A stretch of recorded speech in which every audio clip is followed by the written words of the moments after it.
This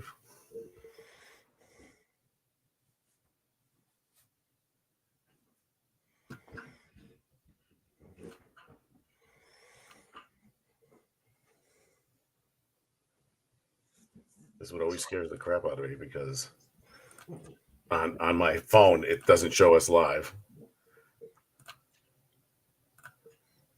But on here it does. Okay, we're good.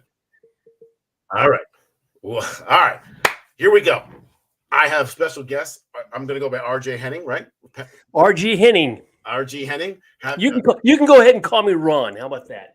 Oh, what an honor. Ron, my good friend Ron, who I've met a couple years ago, who penned the first book, Sackhead Jason Part 2, who now has penned the new book, Jason 3D. What is it? The Comprehensive Expose on Friday the 13th, Part 3. Bam. How you doing, man? You know what? I am doing good. Thank you for having me on the show. I got to tell you, man, it's been a pleasure to watch what you've been doing. Okay. And with Peter Anthony Productions, with the new film you got coming out, man, I've been following you, and I've been so excited, the trajectory of your career. So it's an honor to be on your show and to talk with you yet again. What'd you think of the trailer? Dude, that trailer was the bomb. That was on fire. I was really impressed. Oh, thanks, man. Oh, yeah, I was really impressed. Really well done. You got my curiosity picked. I couldn't even shoot any holes in it if I wanted to. Well done. Excellent. Yeah. Thank you very much. So your second book, going into the fray, I just wanted to give the fans a little quick review of what I thought it was. So do they have I hate just jumping into a question. I read it. I actually read it today. Yeah. And I wanted to just give the fans what I thought of it. So a review of it, I thought it was an excellent blend of film facts and movie lore. The multiple did you know sections are surprisingly informative. Just when I did not think I could be stumped, the facts section stumps me even more than the most avid fan. And that is not if that's not enough, the book is laden with many important Q&A pages that we always wanted to know. A great blend of all of this and insightful writing by RJ makes this a must-have for any true Friday the 13th fan, which is the truth. That's how I feel about it. Well, I appreciate it, man. Yeah, Sackhead, the definitive retrospective on Friday the 13th, Part 2, and now this follow-up, Jason 3D on Part 3. Both of them were labors of love. They're written by fans, or by the fan, if you will, me, for fans.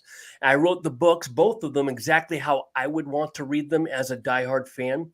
I don't want to be too arrogant, but I am confident enough to say, Peter, that I pretty much go toe-to-toe with any Friday fan, particularly for the first 4 films. So I wrote the books how I would want to read them. And that's for good, bad, or indifferent. For the most part, the reception has been pretty well. But, yeah, it's been a blast to do. Dominic says Friday 13th Part 3 is one of his favorites. Me too. I'm with you, RJ. The 1 through 4 is the best story. Yeah. Yeah, I don't think I don't think anybody can touch it. Maybe Freddy 1 through 3 is close, but 1 through 4 for Friday 13th for me is well. And what makes 1 through 4 stand out, at least for me, is you have the quintessential slasher Jason in all of his unmitigated glory. From Part 5, you have the fake Jason. Parts 6 through 8, I think you have zombie Jason. Then you get into demon Jason. Then you get into space Jason, so forth and so on. And I understand that those films have their respective audiences. And hey, all power to you. But parts 1 through 4, as well as the remake, you got to throw the 2009 remake in there because they all depict slasher Jason. And so that's why that's where I gravitate towards the first 4, because that's the version of Jason that I cut my teeth on as a kid. Yep. And that's the version of Jason that I love today, slasher Jason. So yeah, the first 4, they're my Bible. So first question, what was your, was it more, did you enjoy writing the Part 2 book more or this Part 3 book more? To be honest? Wow, that's a great question. So I am going to say that I enjoyed writing the Part 2 book more, in the sense that I was in uncharted territory, and that was born out of passion. The Part 3 book, while I didn't enjoy it as much as Part 2, it was a lot more rewarding to write Part 3 because I had an established audience, and I also had an editor on this one. Yep. And it made the task that much more,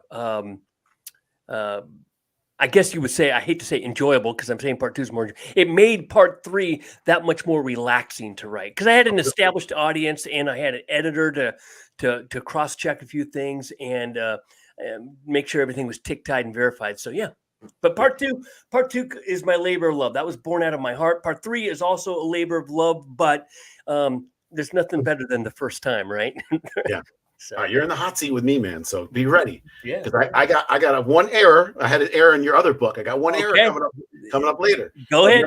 Yeah. But here we go. The book, page 21, I call it embellishment. Yep. So with Jason's grip tightening, the sounds of multiple voices cut across the night, air calling out for Chris's by name. To Jason, the voices sounded nearby, perhaps too near. A band of angry villagers with torches, so to speak, were drawing close. Just how many of them couldn't be sure. Probably outnumbered. He chose not to stick around and find out. He would have to eliminate the intruder another time in another place. She was discovered only minutes later by her parents calling out for her at the top of their lungs. Now, obviously, that didn't happen. And to make sure that my brain wasn't gone, I'm like, what the? Did I lose something? I went back and watched it. And I think this happened in book 2. Is this to give you the prettier view of what we don't want to talk about, what happened there? Nope, just to fill context, you're right. The films don't address what happened to Chris when she passed out. When it's hinted, though. It's hinted.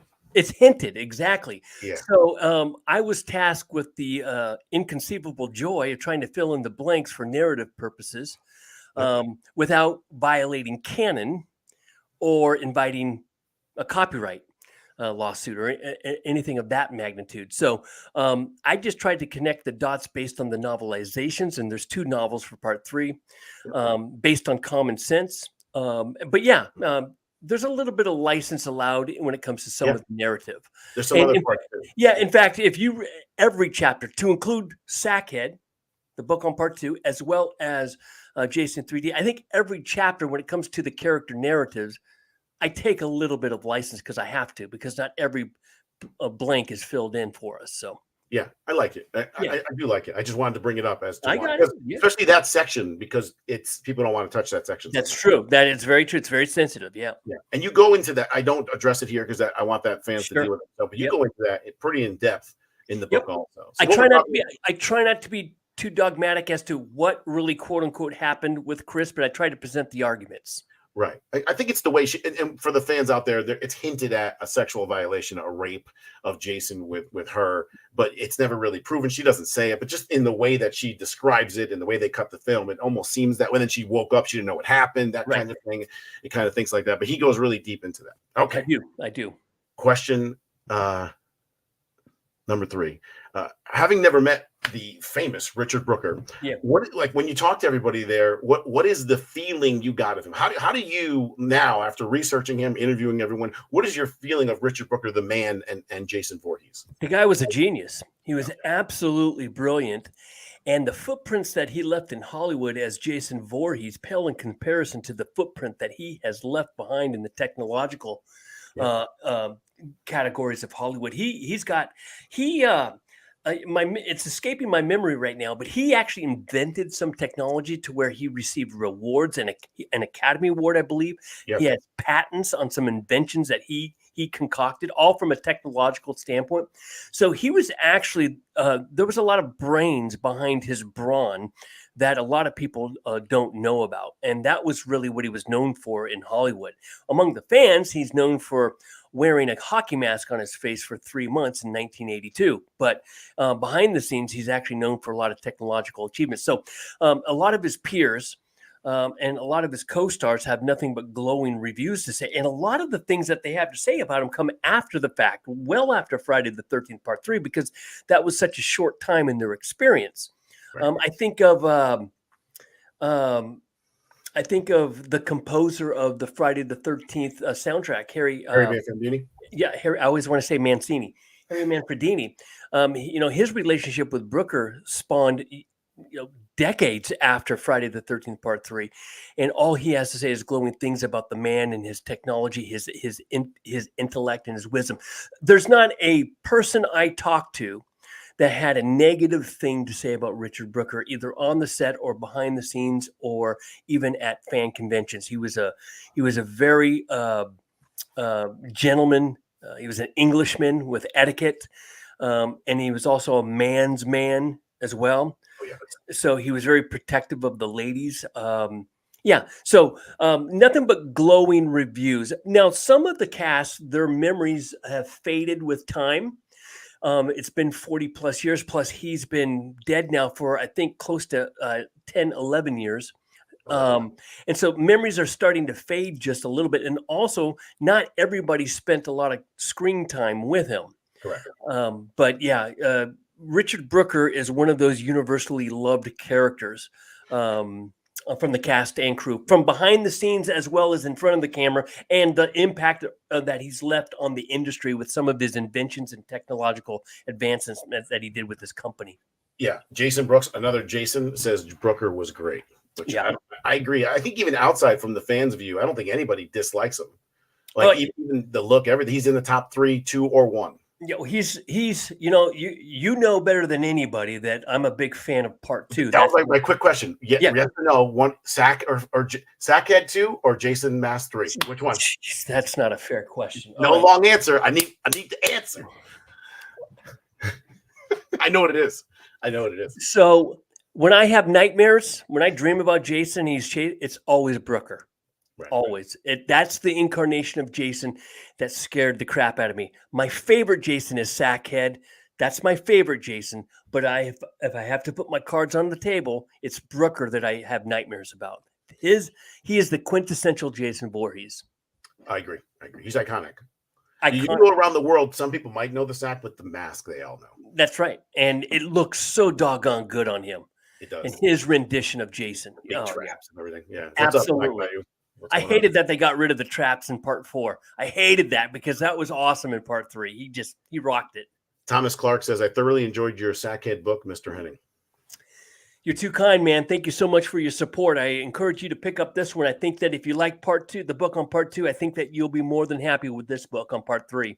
I told Steve I like part 3 better. I think he got better at facts and making the book just. I can't say the other one. The other one was great too. Like you broke down the weapons and everything, but it just flows a lot better with knowledge. So he's mixing in knowledge with the story from the people, and he constantly mixes that in. And that's what my next question is. The book on page 29, for those who don't know what we're talking about, once again, it's Jason 3D, Comprehensive Expose on Friday 13th, Part 3. Where can you get this, by the way, RJ? Barnes and Noble, Amazon, any online bookseller, Thrift Goods, all your online booksellers will sell it. Amazon's the place to go, though.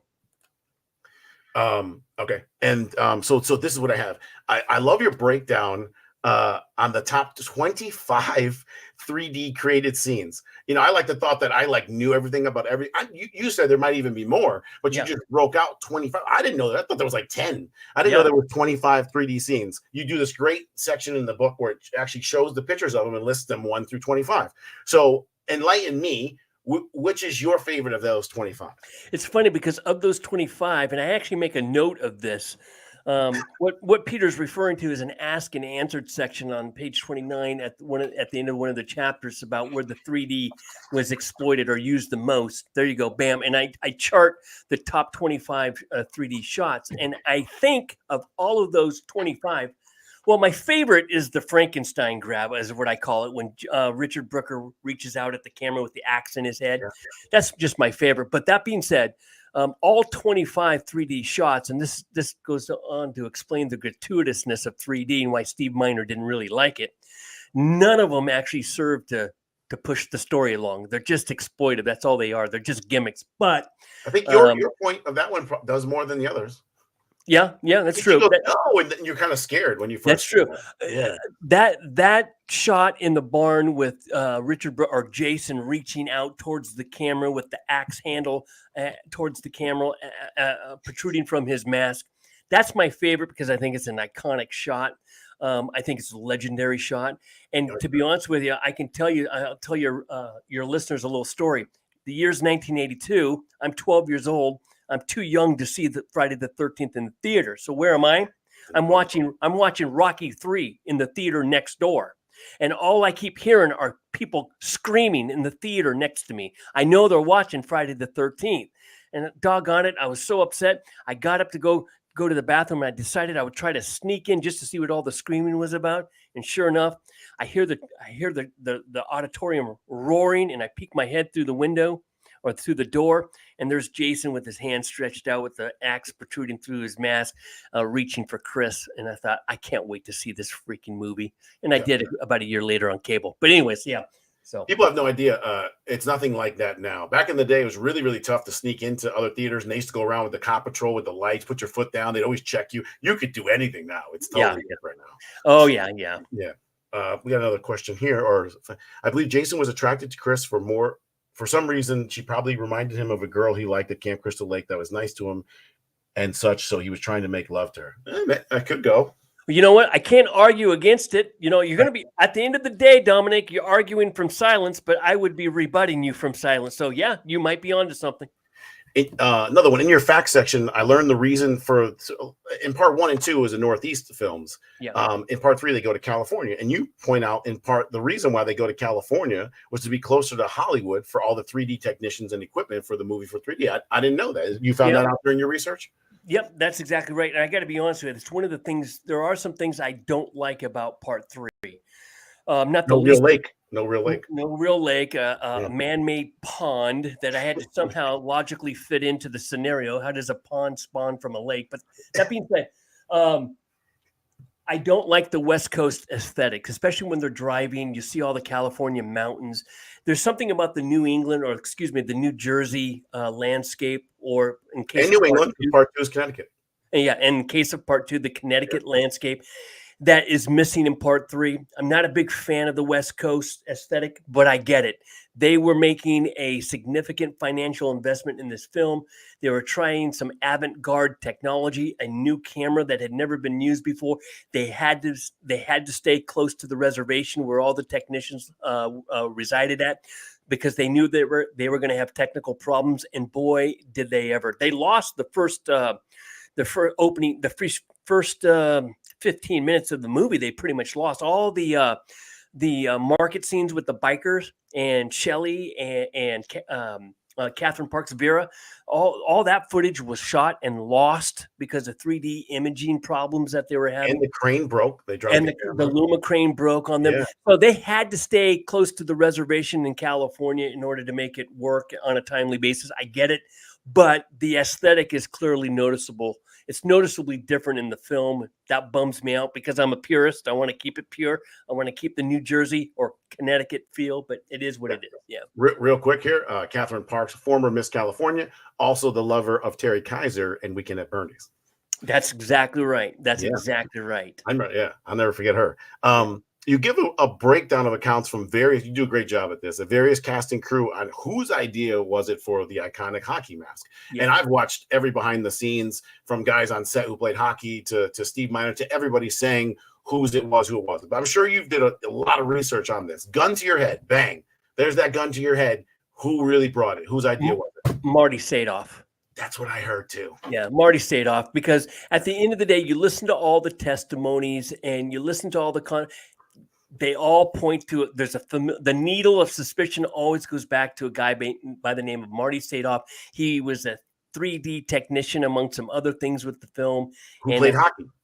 Right? Yeah, exactly. And so the buck stops with him. Now, Brooker maintains that there were 2 other names along with Marty Sadoff that contributed to it. But at the end of the day, the buck probably stops with him. And if I were a betting man, gun to my head, he's the guy who invented the incarnation of Jason Voorhees that we know today. Yeah, and I won't go into it, but you do a great job, which I never knew, of what happened to the mask and the next mask for 4 and so on and so forth. Who brought it home? I never knew any of that. I thought it was all just hearsay and it wasn't a fact, kind of like this. Yep. But you do a great job in the book. We won't get into that either. I'll leave that for the fans. All right. You cut me deep with this one, man. Oh, boy. Oh, man, where is it? Page 43. Okay. All right, hit me. All right, next time, this is what you got to promise the audience because they deserve this. Okay. The next time you do another book, you hit up your friend, your big deformed forehead friend, Peter Anthony, and you say, Peter, can you please proofread this for some facts? Because you do a breakdown of the Jason masks with the pictures. Yep. Did you notice this? Yeah. And you have the part 10 Uber Jason as part 11 Freddy vs. Jason. So I got a boo-boo there. So a massive boo-boo. You have the part 10 with the deformed nose in the beginning before he returns Uber Jason. Then he turns Uber Jason, which is that metallic Jason. And so that's part 10. Metallic is part 10. You have part 11. The metallic part 11 is Freddy versus Jason. Well, two things I want to share with you. Number one, thank you for pointing out the error of my Who's ways. your editor? All right. Thank you for pointing out the error of my ways, number one. And number two, I could give a rat's ass because I only like the first 4 movies, so I don't care about all the other. I know, but come on. You got me on that one. I got them all sitting right here. Just give me a shout, man. You are the man. You are the man. I'm going to you next time. Yeah. So you didn't know that? Holy cow. So no one said it to you yet. Like I said, I tend to check out after part 4, but that's no excuse. That's no excuse. So thank you for clearing that up. You do. I'm only telling you because you're going to get it. I'll take it. Yeah. I'll take it. Another great thing you did a phenomenal job on, another breakdown that you did that I thought was really great, similar to what you did with Who Killed Who in Sackhead Jason 2, because a lot of people don't know certain stuntmen did certain kills with certain things like that, is you did the breakdown of the undermasks. A lot of people don't understand the different undermasks. I always did. And you showed the 3 different ones. And my favorite of all time, and I think I told this to you about the Stan Winston one of how he got the clothes and how it shows you that part 2 at the end was a dream because he never had hair, because he had that and he had those clothes on. That's Stan Winston. You see the pictures from behind the scenes. Very Nosferatu looking. Right. I love that mask. It's freaking wicked mask, man. Yeah, so out of those 3, which is the rape one, the unmasking at the end where his teeth were all weird when he's being hung, reveal, and then the Nosferatu Stan Winston, which it's Stan Winston. Why the hell wouldn't you? Why would you pay him and not use that one? Which one is your favorite? Because to me, it's the Winston. Oh, yeah, and I get why you would say the Winston. The reason they didn't go with the Winston, and the reason it's not my favorite, is because the argument was it's too monstrous, and meaning it's scary, but it's too monstrous rather than realistic, not mongoloid. Yeah, exactly. But other than that, it's a freaking wicked mask. And what really blew me away, and I did not know this until I actually rolled up my sleeves, is that it's a latex pullover mask. Yes. It's not prosthetics. No. And that's why Richard Brooker was having a heck of a time, because he's wearing that underneath the hockey mask for most of the footage. Yep. And it was very hot for him. But I actually do like the reveal face, that mask. I don't like the rape prosthetic mask, which is also what he wore, I think, in the Hockett's courtyard when he stole the real for a quick scene. The hot poker. Oh yeah, the hot poker. That's right. I can see why they didn't go with that one, but I do like the reveal mask, which is actually prosthetics. But I get where you're coming from. That Stan Winston mask was a work of art, but I do think it was more monstrous than realistic. If you look at where the series went, it would totally make sense. Of course, yeah. But I get what they're saying because they're trying to keep it more like Sack Jason. Well, this is my number one beef with the Friday the 13th franchise. And in fact, you could lay this charge at the footstool of the Halloween franchise as well. But the continuity is for crap when it comes to Friday the 13th, because even when you get to part 4 and Savini's rendition of Unmasked Jason looks nothing like part 3, which looks nothing like part 2. And I loathe that about the Friday the 13th franchise. I just wish, because I take this stuff as Bible, man, and so I just wish they were more consistent with it. The problem is it's different makeup people. I mean, if you had Savini from 1 to 4, you probably would have been the same. That's it. Well, that's exactly right. And so every makeup artist wants to put their own stamp on it. Right. I get it. I got it. But at the end of the day, the continuity is for the birds, man. And when it comes to this franchise, and particularly when it comes to Unmasked Jason and what he looked like. And the dates. The dates are just so messed up. The dates are an absolute crap storm, man. Yeah. And it gets even worse when you get to part 4 because you got, well, you know what? We won't even get into that. By the way, another thing for the fans too, I won't bring it up. You do this. You got this great little map with this little Jason figure in there of where Higgins Haven is and where all these different, how fast Jason could walk. That's right. Could walk 3 miles an hour, and how long it would take for him to get from part 2 to 3. That's right. I was very proud of that mask, or excuse me, I was very proud of that map. In fact, Paul Kratka, who played Rick in the movie, wrote the foreword. He read that that section, and he told me, and this was a kind of, I don't know, kind of a backhanded compliment, the way that he said it, but he was like, "Huh, you're You're very thorough. Mm-hmm. Which he kind of said in a pessimistic way. Like, you know what? He kind of said it like this: "Dude, you take this stuff way too seriously." I hear that all the time too. I like that though. Oh, so do I. Go big or Like go I said, home. I like to think of it as the Bible, and so I try to be as scholastic as possible with it. So. Yeah. Yeah. Um, Now, just for the listeners who don't know what we're talking about, in one of the chapters, I actually map out how long it took Jason to get from Packanack Lodge to the Hockett's store, and from the Hockett's store to Higgins Haven. How long he had to travel, how far he had to travel, and how long it took him at night over arduous terrain with a wounded shoulder and all of that. So that's how meticulous we get. yeah, I can't find it. There it is. There it is. Yeah, there's a little lake drawing. Jason's not to scale, but yeah. You know what? God bless him. I had a guy reach out to me who read the book shortly after it was published, and he pinged me on Instagram about that map and said, "Hey, I thought that Pinehurst was 2 blocks away from Crystal Lake," and I'm like, "Yeah, okay," but because apparently my map has Pinehurst not 2 blocks away, and then my response is simply this: "Dude, I only acknowledged the first 4, so I don't care." Yeah. And I mean, you never really know. No, So I right. had to pick that one out. No one had a distance in the, Yeah, that guy. I love the fact that that dude reached out to me and he knew that, and I love that kind of fanaticism, that kind of passion, and that kind of accuracy. I really appreciate it because that means he takes it as seriously as I do. So that was great. All right, one more question. Then there's a fan question, but I wanted to get this one in first. I didn't know this part. You enlightened me once again. You go in depth about Dana Kimmel's 1989 tirade towards F-13 in Fangoria magazine, which is amazing because she not only knocks F-13, she knocks horror, she knocks sex in movies, she knocks that she would never do another one. It's not real film. I mean, she really goes in on that. During your interviews with her and the other cast, do you think that she's changed her view at all after all this time? So great question. The answer is yes. Now let me defend her. As a Friday the 13th fan, I'm not a big fan of what her attitude was like in the mid to late 80s. To her defense, she was on the precipice of motherhood. Yeah, she's a strong Mormon. I'm a religious guy. I can appreciate those sympathies. But yeah, I thought she was over the top. To her defense, 40 years later, she is totally softened. She understands the legacy in which she's a part. She does conventions. She salutes the movie. She's a champion of it. She even participates in DVD commentaries, documentaries.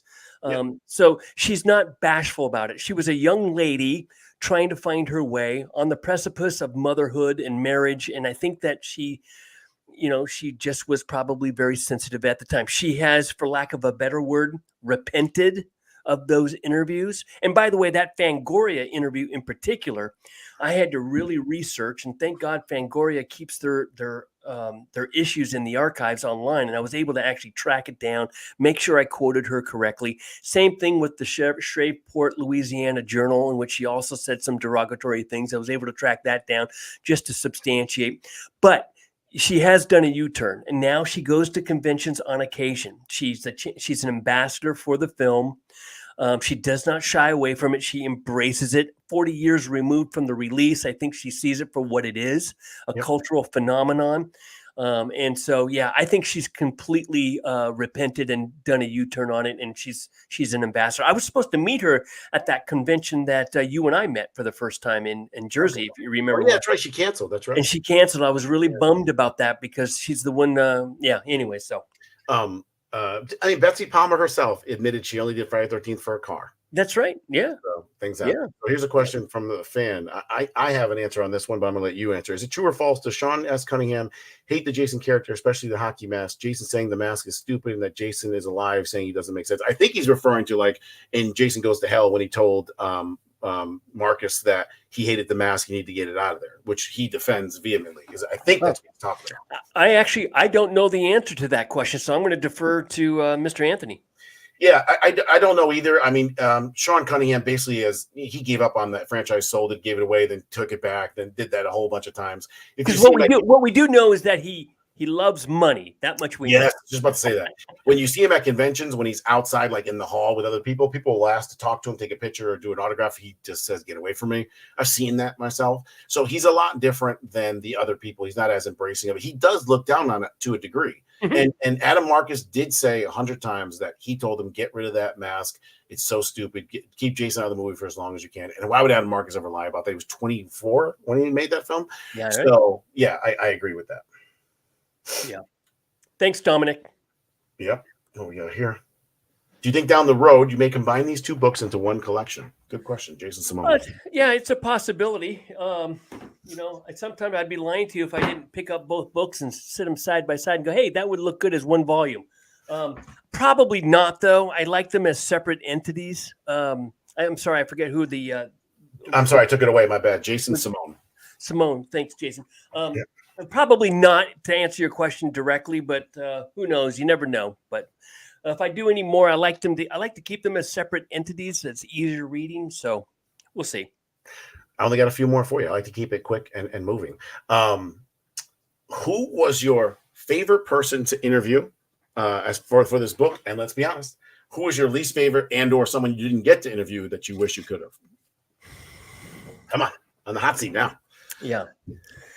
Paul Kratka. Paul Kratka was my favorite. That guy is, first of all, he's incredibly well spoken. He loves the movie in which he's a part of, and he's an absolute gentleman. I don't have anything negative to say. He's hard to get a hold of, but he was my favorite interview. Larry Zerner He was really helpful to me in the part 2 book, believe it or not, because he's a copyright lawyer and I had to run some things by him. He was a little difficult at first for part 3, but then he started reading some of the material and he really warmed up. Good. And once he warmed up, the guy's been asked every question in the book for 40 years. Yeah. And so here I come, he sees me as some musclehead punk and I'm like, "Hey, I'm going to interview you for a book." He's like, "Do I have to answer the same questions over and over again?" So he was a bit offstandish at first, even though we had a decent working relationship from part 2. But once I gave him an excerpt on his chapter, he was all game. So he was helpful. I really wish I could have interviewed Richard Brooker. Oh yeah. Going back to one of your first questions, Sackhead Jason is always my favorite Jason because he's a realistic incarnation of Jason. He's a humanistic Jason. But Brooker's Jason is the one who scared the bejesus out of me. As a 12-year-old, 13-year-old, he's the one, as I said, going back to the beginning of our interview, he's the one that haunts me in my nightmares. If I'm being chased, it's Brooker's Jason. And I would have loved to have just actually sat across from him and just to shake his hand, to shake the hand with the man who's been in my nightmares. I would have really loved that. Plus, he seemed like a cool dude. So I would love to have, me being a former bodybuilder, love to sit with him. And as he smoked his pipe, I'll smoke a cigar. Exactly. Ask him, because he is such a gentleman, like you said, yet he's a badass. Yet he's an athlete, yet he's a genius, yet he's a stud. Like all those things. Here's one of the things that I really lament, both about my part 2 book and my part 3 book. Earlier. I never got to meet the 2 Jasons. I didn't get to meet Steve Dash. I didn't get to meet Brooker. They both died before I got a chance. I did meet Warrington Gillette, but that's a conversation for another time. But Dash and Brooker, I never got to meet, and so that bums me out. Those are my Jasons, man. Those are my homies. Totally different characters. Exactly. Yeah. I can imagine. Steve is a feisty New Yorker. Yeah. There's videos of the 2 of them at cons together. So that's the closest I can get. So Paul Kratka was my favorite. Brooker was the one I lamented not getting to interview. I will say this. I don't know if I should say this. There's one particular cast member who, maybe I should just keep my mouth shut. Tell me later if you want. Yeah. There's one particular cast member I wasn't a big fan of, and I kind of. Yeah, it can help sell the book, man. Yeah. Well, I'm not a big. Let's put it this way: I'm not a big fan of Chuck and Chili. Yeah, I got it. Yeah, and me neither. The characters or the actors. I'll leave it at that. There you go. Okay. Question for you from Thomas Clark. Yeah. When is the book getting released? The book was released a week and a half ago. Thomas, you can get it on Amazon. Mr. Anthony can post the link. I don't know if he can or not, but yeah, just go, just type in Jason 3D at Amazon.com or even Barnes and Noble, and you can order it. It's ready for the taking, man. I hope you like it. It's 257 pages of pure scholastic scholarship on Friday the 13th, part 3. Hey, Val, if you're still with us, do me a favor, if you could, Val, all you want. Go on to Amazon and find this book and post the link in the comments right there for the fans. That'd be great if you could. Thank you so much. Thank you. Yeah. This one's a question on 2. Paul is dead. Let's just get that. Let's not go too deep. Yeah, Paul's dead. He's the dog is dead. That's right. He's dead. The dog is dead. Yeah. And Dominic, if you want to know why Paul is dead, please just get my book, Sackhead, the definitive retrospective on part 2. Great book. I spell it all out in lengthy terms. I leave no stone unturned. I present the arguments, and then I make the case for why he's dead. And the evidence all points to the fact that he's dead, including the principal filmmakers. So I'll leave it at that. Paul's dead. Paul is dead. One more question. There's another fan question, but here's close. This is my last question before the bonus questions. On page 152, you make the point that Fangoria cover is issue number 13, but inside is actually issue number 1, 25 Years of Godzilla. Who did you go to confirm that fact? Did you go to anyone that you know to make sure about that? Oh, yeah. Actually, I knew that for years. Okay. I knew that for years, but I didn't know the whole story behind it, right? Okay. So, I mean, it's actually not tribal knowledge. It's actually kind of popular out there. I just kind of fleshed it out more. Friday the 13th.com franchise. I think it's Friday the 13th.com. Yeah. And it's actually interesting why they went with the two issues. I'm not going to spell it all out now, but yeah, basically he's talking about the scene where Debbie, played by Tracy Savage, picks up 2 magazines while, her lover is being butchered, bisected. She's in the hammock and she's looking at 2 magazines, Tracy Savage, and one is cover, I think is, what is it now? Issue number 1 and issue number 13. And the movie interchanges them. She's got number 1 in her hand, but she opens it up and when she opens it up, it's issue 13 because it does an article on Tom Savini. That was the filmmaker's way of saluting Tom Savini, who was so instrumental to the franchise taking off, going all the way back to part 1. But yeah, if you can read all about that online. I like to think that I was the guy that discovered that scoop, but I'm not. I'm riding on the coattails of. I knew about that when I first saw it. Right. 25 Years of Godzilla, and I'm like, that ain't the one. Yeah.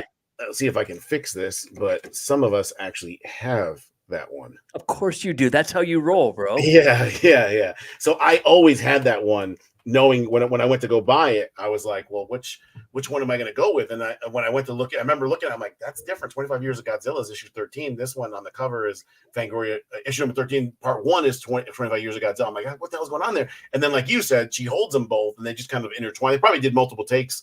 Oh yeah, line between them. You know what I'm saying? First of all, I'm impressed that you knew that without having to actually read anything about it. I was busting your balls because I could have sworn you called me on it to confirm it.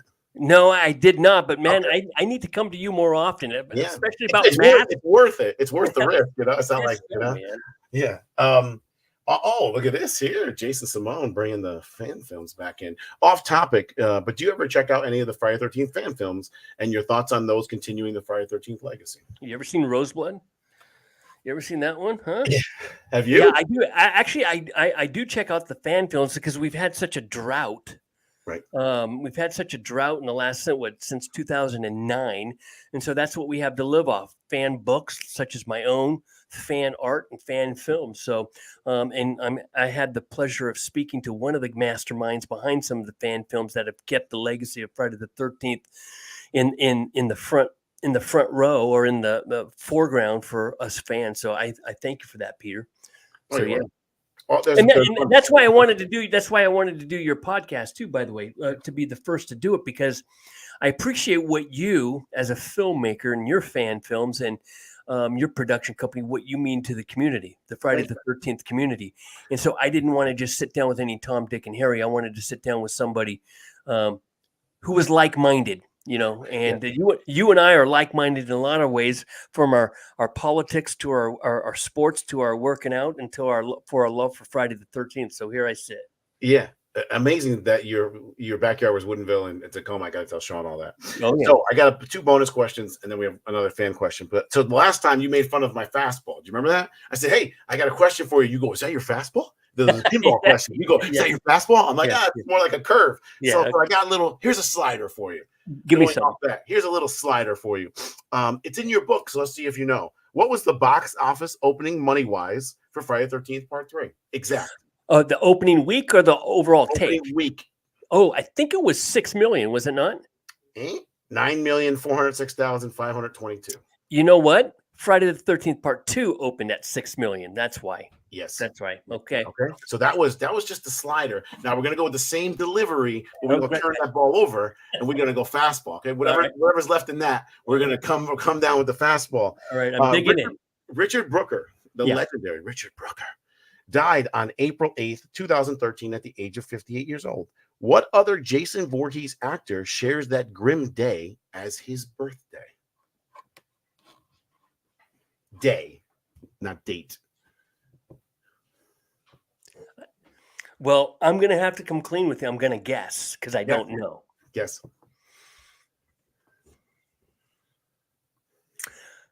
I'm going to say Steve Dash.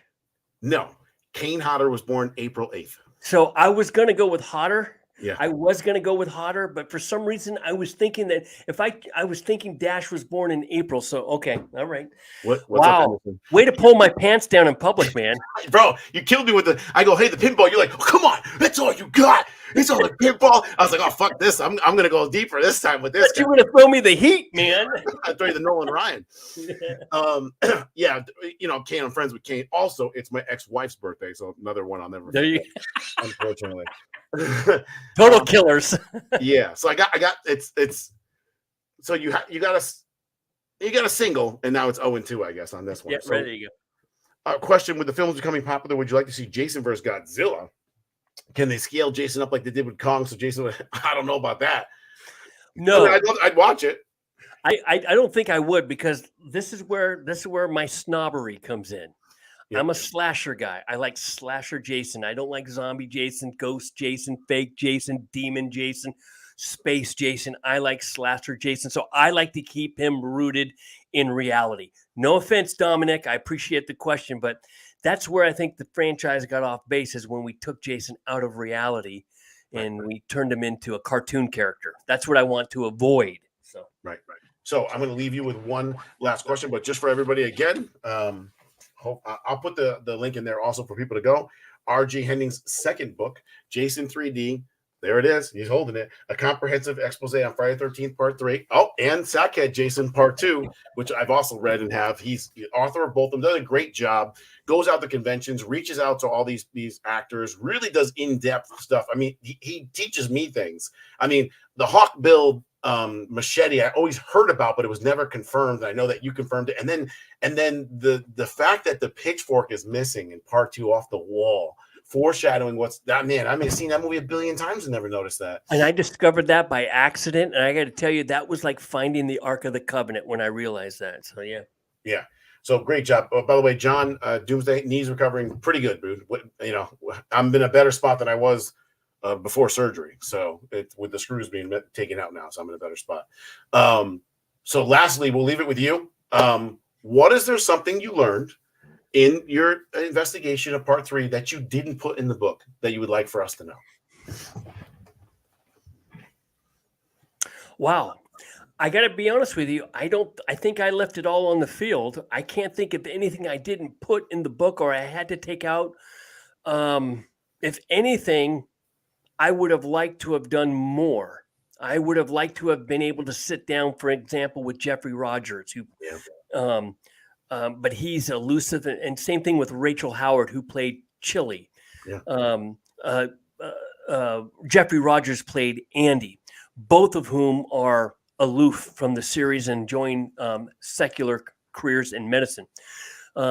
So there's a lot of things I would have liked to have added to the book, but I can't think of anything that I've left out or omitted or have learned since that's not in the book. I think I left it all on the field in that regard. So it was a real pleasure to write. It was a labor of love.